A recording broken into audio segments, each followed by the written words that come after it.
साइणे साईं असांजा भलो बि ख़्याल बुरो बि ख़्याल।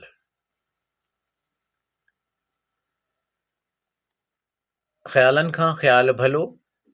ॻाल्हि खां अमल भलो, सुस्त खां चुस्त भलो, सुम्हण खां जागण भलो, मायूसीअ खां चाव भलो, वांदे खां रुधल भलो, वठण खां ॾियण भलो, हारण खां पीअण भलो, सुख खां सूर भलो, कूड़ खां सच भलो,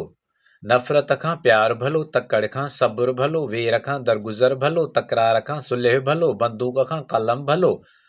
रुसण खां परचण भलो, शर खां ख़ैर भलो, मखदूम खां ख़ादिम भलो, मालिक खां नौकर भलो, बेसूरे खां वेसाह भलो, बेएतबारीअ खां एतबार भलो, ऊंदहि खां सोझरो भलो, इनकार खां इकरार भलो, बर्बाद खां आबाद भलो, ॾाढ खां राज़पो भलो, जीअरे हूंदे मुअल भलो, गुम खां ज़ाहिर भलो, ॿुधल खां ॾिठल भलो, ॾिसण खां मिलण भलो, ॿाहिर खां अंदर भलो, विसारण खां यादगीरो भलो, टिन चइनि खां हिकिड़ो भलो, महबूब अली सो रुलियो ॿियाई जंजी ॿोलीअ में।